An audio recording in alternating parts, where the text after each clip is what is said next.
Kita akan merenungkan firman Tuhan yang terambil dalam Matius pasal 18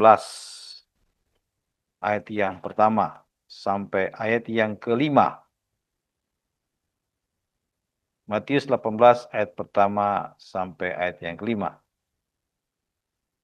Saya akan membacanya. Siapa yang terbesar dalam kerajaan surga? Pada waktu itu datanglah murid-murid itu kepada Yesus dan bertanya, siapakah yang terbesar dalam kerajaan surga? Maka Yesus memanggil seorang anak kecil, menempatkannya di tengah-tengah mereka. Lalu berkata, aku berkata kepadamu, sesungguhnya jika kamu tidak bertobat dan menjadi seperti anak kecil ini, kamu tidak akan masuk ke dalam kerajaan surga. Sedangkan barang siapa merendahkan diri dan menjadi seperti anak kecil ini, dialah yang terbesar dalam kerajaan surga. Dan barang siapa menyambut seorang anak seperti ini dalam namaku, ia menyambut aku. Dalam perikop ini seringkali kita sudah membaca, mendengar, dan juga mengkhotbahkan. Tetapi yang menjadi perhatian saya yaitu bahwa korelasinya dengan yayasan ini yang banyak berkecimpung membantu anak-anak, sehingga dari situlah menjadi acuan bagi saya untuk mengambil ayat ini. Murid-murid satu saat datang kepada Yesus dan mereka bertanya, siapa yang terbesar dalam kerajaan surga?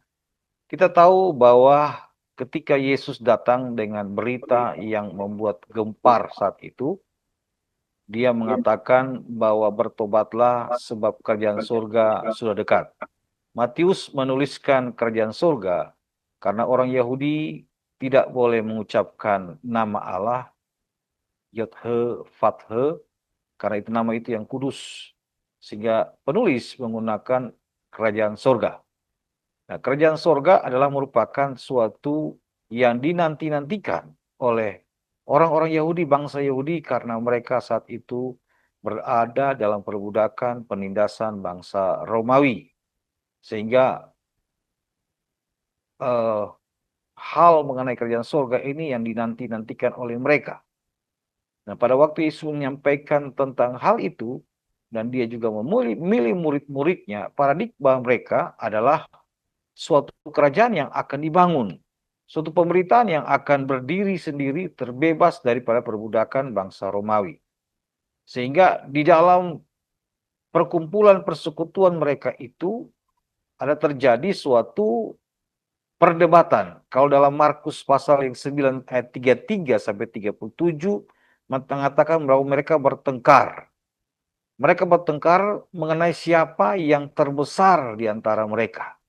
Baik itu Petrus, baik itu Yohanes, baik itu Yakobus, dan beberapa murid yang lain. Mereka bertengkar, siapa yang terbesar di antara mereka. Tentu saja yang menjadi pertengkaran mereka yaitu mengenai posisi, mengenai kedudukan. Itu sudah sering biasa dalam negara kita, kalau siapa yang naik biasanya tim suksesnya dia pasti berebutan ingin mendapatkan posisi. Dan ini juga terjadi kepada murid-murid Tuhan Yesus. Mereka berebutan posisi. Siapa yang terbesar di antara mereka? Dari pembacaan ini kita bisa melihat, kita bisa mempelajari bagaimana konsep yang terbesar itu menurut Tuhan Yesus. Nah, Bapak-bapak, mama-mama yang dikasihi oleh Tuhan Yesus Kristus, dunia ini sangat terobsesi dengan siapa yang terbesar. Siapa yang terbesar? Bahkan dalam majalah Forbes, kalau kita baca di sana, selalu mencatat siapa yang paling kaya di dalam dunia ini. Siapa yang paling populer di dalam dunia ini. Semua manusia berlomba-lomba, berebutan untuk menjadi yang terbesar. Menjadi yang number one. Menjadi yang paling istimewa. Tetapi kalau kita melihat di sini, jawaban Yesus itu bertolak belakang dari apa yang mereka pikirkan. Konsep mengenai siapa terbesar ini merupakan suatu dosa yang sudah diturunkan dari nenek moyang kita, Adam dan Hawa. Ketika dalam Kejadian 3 ayat yang keempat dan 5, iblis mengatakan melalui ular bahwa buah yang kamu makan itu tidak akan membuat kamu mati, tetapi sebaliknya akan membuat kamu sama seperti Allah. Sama seperti Allah. Tahu tentang yang baik dan yang jahat. Dan ini diturunkan terus sampai detik ini. Semua ingin berlomba-lomba, semua ingin menjadi yang terbesar. Dimanapun, baik di pemerintahan, juga dalam gereja. Dalam organisasi, semua ingin menjadi terbesar. Mengenai perbedaan-perbedaan yang dalam komunitas kita yang ada di dalam yayasan Gloria Ministry ini, saya berpikir bahwa ini merupakan kekayaan. Perbedaan itu tidak menjadi suatu hal yang mengakibatkan kita berkompetisi yang tidak sehat. Tetapi sebaliknya, perbedaan itu adalah kekayaan kita. Perbedaan itulah kekayaan kita yang bisa mempersatukan kita dari berbagai denominasi, dari berbagai-bagai perbedaan. Nah, tentu saja murid-murid yang mengikuti Yesus mempunyai kepentingan-kepentingan yang ada saat itu. Dan mereka ingin menjadi yang terbesar. Dan inilah konsep duniawi, bahwa harus mencari yang terbesar. Siapa yang terutama, siapa yang harus menjadi puncaknya, sehingga tidak tertutup kemungkinan bisa terjadi pergesekan, terjadi pergeseran, dan lain sebagainya. Dan itu juga terjadi di gereja, di dalam perkumpulan rohani. Tidak heran itu terjadi. Nah, kalau kita lihat bahwa Yesus mengatakan sesuatu yang sangat kontradiksi sekali. Kenapa? Yesus mengatakan dalam ayat 2, Yesus memanggil seorang anak kecil dan menempatkan di tengah-tengah mereka. Konsep daripada Yesus mengenai siapa yang terbesar ini sangat bertolak belakang dengan prinsip-prinsip dunia ini. Suatu kerajaan yang upside down kingdom. Suatu kerajaan yang justru terbalik dengan apa yang menjadi obsesi dunia ini. Karena dia memanggil seorang anak kecil dan dia menempatkan di tengah-tengah murid-muridnya. Bukan seperti yang diduga, yang diprediksi oleh murid-muridnya. Sebaliknya terbalik, dia memanggil seorang anak kecil dan menempatkan di tengah-tengah murid-murid yang sedang bertengkar tentang siapa yang terbesar. Siapa yang terbesar di antara mereka. Yesus memanggil anak kecil ini dan menjadikan suatu pembelajaran bagi mereka. Inilah konsep yang Tuhan ingin sampaikan kepada mereka tentang anak kecil ini. Dia menempatkan dan di tengah-tengah mereka lalu berkata, "Aku berkata kepadamu, sesungguhnya jika kamu tidak bertobat dan menjadi seperti anak kecil ini, kamu tidak akan masuk dalam kerajaan surga." Tentu saja pembaca-pembaca firman Tuhan harus mengerti bahwa yang dimaksudkan oleh Tuhan Yesus ini bukan secara harafiah, bahwa harus menjadi seperti sifat karakter seperti anak kecil. Tetapi orang-orang Yahudi tahu benar apa yang dimaksudkan oleh Tuhan Yesus itu. Jika kamu tidak bertobat dan menjadi seperti anak kecil ini, kamu tidak akan masuk dalam kerajaan surga. Mereka sedang memperbincangkan siapa yang terbesar, tetapi Yesus mengatakan untuk masuk saja, kamu harus jadi seperti anak kecil ini. Bertobat dan menjadi seperti anak kecil ini. Berarti apa yang sedang mereka bertengkar itu adalah suatu hal yang salah di hadapan Tuhan. Karena itu sebabnya dikatakan kamu harus bertobat. Dalam bahasa Yunani dalam perjanjian baru metanoia. Metanoia adalah perubahan pikiran. Perubahan pikiran yang berasal dari akar kata metanoia, yang berarti mengubah pikiran menjadi lebih baik, membenci dosa-dosa masa lalu. Sehingga pertobatan yang dimaksudkan oleh Tuhan Yesus ini adalah suatu perubahan pikiran yang mengakibatkan sikap dan juga terjadi perubahan paradigma hidupnya, di mana pandangan itu sama sekali dirubah. Jadi ketika mereka sedang memperbincangkan siapa yang terbesar menurut konsep dunia, maka Tuhan menyatakan jika kamu tidak bertobat, artinya metanoia, perubahan pikiran kamu harus diperbaiki. Pikiran kamu harus dirubah kembali, dirubah sama sekali. Dirubah sama sekali. Pertobatan yang nyata dari pikiran, sikap, dan pandangan arah yang sama sekali berubah, itulah yang dimaksudkan oleh Tuhan Yesus. Jadi bertobat dari segala konsep berpikir tentang siapa yang terbesar. Kita mesti tahu hal ini. Untuk menjadi anggota kerajaan Allah, konsep berpikir kita yang pertama harus dirubah. Karena kita membawa suatu pembawaan siapa yang terbesar. Mungkin dia beranggapan dia seorang yang kaya, dia pimpinan, dia seorang yang memiliki gereja yang besar dan lain sebagainya. Itu bisa menjadi suatu alasan untuk dia berpikir bahwa dia yang terbesar, tetapi Tuhan punya konsep yang berbeda sama sekali. Yaitu murid-murid harus bertobat, rubah cara pikir. Dan selanjutnya dikatakan bahwa dan menjadi seperti anak kecil ini. Menjadi seperti anak kecil ini. Tentu saja ini membuat suatu pertanyaan besar, tanda tanya besar dari murid-muridnya. Apa maksud daripada yang disampaikan oleh Tuhan Yesus? Kamu harus bertobat dari cara berpikir kamu mengenai siapa yang terbesar. Dan menjadi seperti anak kecil ini. Kalau tidak, kamu tidak akan masuk dalam kerajaan surga. Kedengarannya ini sesuatu yang aneh. Yang tadi saya katakan bukan secara harafiahnya, tetapi menjadi anak kecil ini tentu saja ada suatu maksud Tuhan, yaitu merendahkan diri. Kata merendahkan diri itu sinonim dengan merendahkan hati. Dalam Alkitab Perjanjian Baru sama aja, merendahkan diri. Dalam Yakobus 4 ayat 10, rendahkanlah dirimu di hadapan Tuhan, dan ia akan meninggikan diri. Konsep dunia itu sama sekali berbeda jauh dengan konsep kerajaan Allah. Merendahkan diri, merendahkan hati, merendahkan diri. Nah, kata merendahkan diri ini dalam bahasa aslinya dipakai kata tapenos te kardia. Tak terjauh dari tanah. Tidak terbit jauh dari tanah. Atau membumi lah kita katakan. Jadi orang yang rendah hati yang dimaksudkan oleh Tuhan, dia berlawanan dengan konsep hidup dunia yang ingin meninggikan diri. Dengan medsos yang ada saat ini, maka begitu banyak orang-orang yang mengambil selfie, ego, ingin menonjolkan diri, bahwa dia yang lebih daripada yang lain. Tetapi ini berbeda dengan konsep daripada orang-orang yang akan masuk kerajaan surga, yaitu merendahkan diri, tapenos te kardia, tidak terbit jauh dari tanah. Dia tidak naik tinggi, tetapi dia selalu membumi. Dia sadar, dia mengerti, dia sadar sepenuhnya. Dia merendahkan diri, merendahkan hati.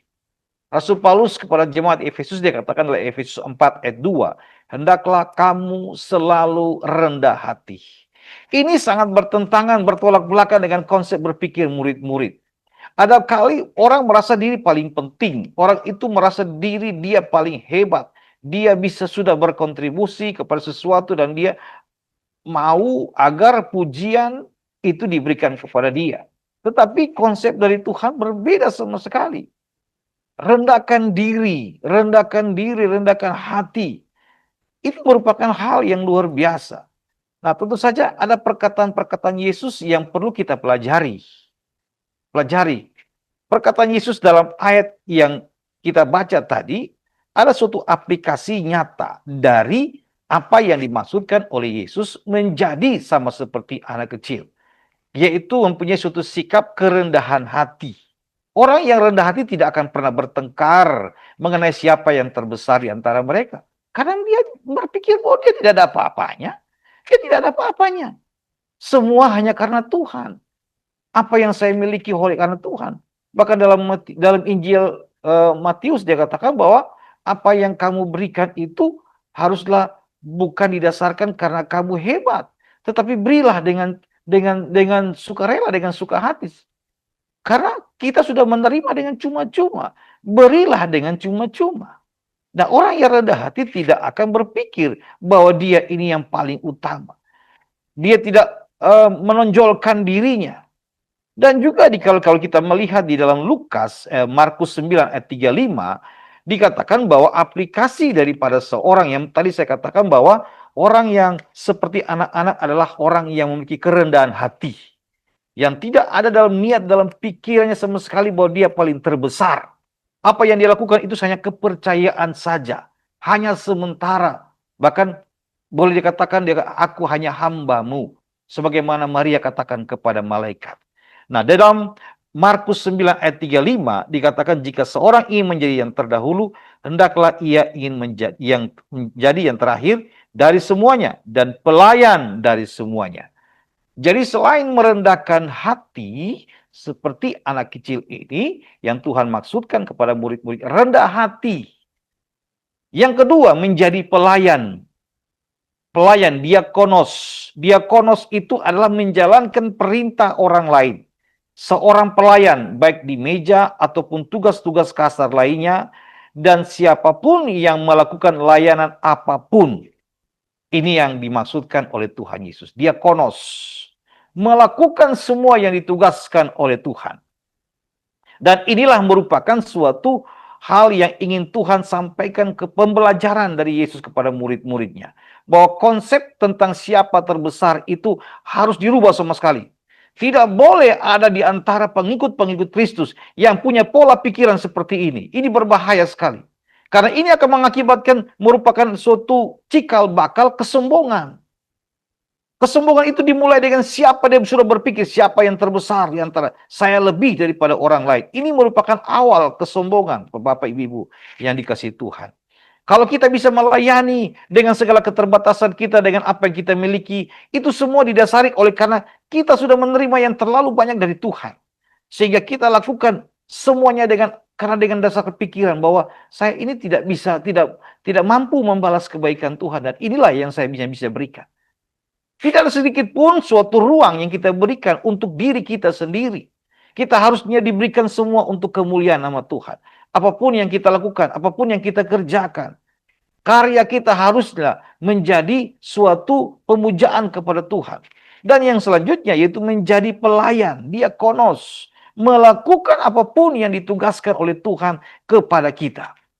Sehingga dalam konteks ini, dalam Matius 18 ayat 4, dikatakan sedangkan barang siapa merendahkan diri dan menjadi seperti anak kecil, dia yang terbesar di dalam kerajaan sorga.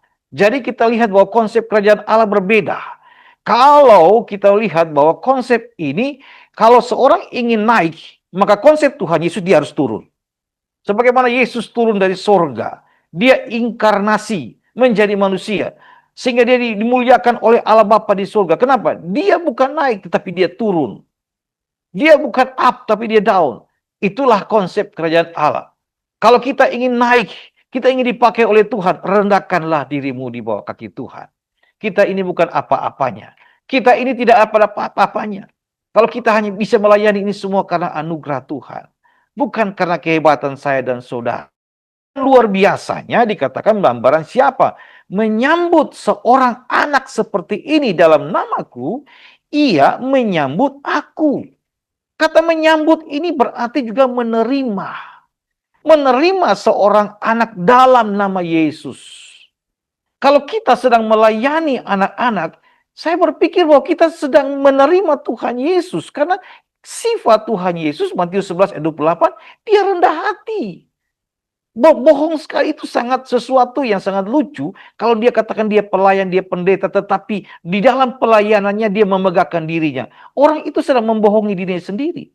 Ketika kita melakukan seperti kita menyambut, menerima anak-anak yang kita asuh dalam bentuk apapun, kita sedang menerima Yesus. Kita sedang menyambut dia. Bahkan dikatakan dalam Markus bahwa kita sedang menyambut dia yang mengutus. Allah Bapa yang mengutus Yesus. Jadi kita perlu bangga. Kita terima kasih banyak bagi Bapak Dr. Roy yang telah memberikan kesempatan untuk kita melayani. Kita sebenarnya bangga bahwa kita sedang menjadi suatu bagian dalam kerajaan surga. Yang dunia tidak lihat, ini hal yang kecil, sepele. Tidak ada apa-apanya. Tetapi di mata Tuhan itu berbeda. Karena ketika kita melayani dengan sungguh-sungguh, kita menyambut, menerima anak ini, maka kita sedang menyambut Tuhan Yesus. Dan bukan hanya itu, kita dikatakan bahwa kalau siapa yang menyambut Tuhan, maka dia akan menyambut dia yang mengutus aku. Dalam Markus pasal yang ke-9 ayat 37. Sehingga inilah menjadi suatu hal yang perlu kita mengerti. Menjadi suatu pemikiran kita. Sehingga pada waktu kita melayani, mari kita lakukan dengan dengan suatu pemikiran bahwa kita ini sedang menerima Tuhan. Dan bukan hanya itu, bahwa kita sedang melakukan suatu tugas yang luar biasa. Kita lihat ambasador-ambasador dari kerajaan Allah. Mungkin pekerjaan kita kecil, tetapi tahukah kita sedang menyelamatkan satu generasi. Dan saya percaya bahwa ini terus didoakan oleh pimpinan-pimpinan kita, yayasan kita. Bahwa biarlah melalui pelayanan ini Tuhan yang dipermuliakan, dan juga selanjutnya bahwa kita sedang melakukan suatu misi kerajaan Allah untuk menyelamatkan orang-orang dari cara berpikir dalam dunia ini. Itu sebabnya pada intinya nanti semuanya kembali, kita menyerahkan semua, kita berserah, kita memuliakan Dia. Karena sebagaimana firman Allah katakan, setiap lutut akan bertelut dan setiap lidah akan mengaku Yesus Kristus adalah Tuhan dan Juru Selamat. Apapun yang saya dan saudara lakukan, lakukanlah dengan suatu pemahaman bahwa saya lakukan hanya untuk Tuhan. Tuhan, terima kasih Tuhan. Engkau berikan kepercayaan kepada kami untuk kami diberikan ruang, kesempatan untuk melakukan misimu ya Tuhan. Ini misi terbesar. Bagi kami yang di Kupang, kami tahu, kami sadar bahwa dengan kekuatan yang Tuhan berikan, tidak ada apa-apanya.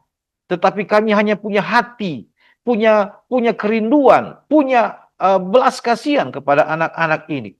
Karena mereka merupakan dalam firman Tuhan, kalau siapa yang menyesatkan salah satu daripada anak ini, ada hukumannya. Bahkan Alkitab katakan dalam Matius 18 selanjutnya bahwa ada malaikat-malaikat surga yang memandang wajah Bapakku yang di surga. Luar biasa Bapak-bapak, ibu-ibu yang dikasihi oleh Tuhan yang tergabung dalam yayasan ini. Kita sedang melakukan tugas yang sangat luar biasa. Itu sebabnya saya memberikan suatu motivasi kepada kita semua. Mari kita lakukan lebih bersungguh-sungguh lagi. Karena apa yang saudara buat itu sungguh luar biasa. Tuhan Yesus kiranya memberkati kita semua melalui renungan singkat saat ini.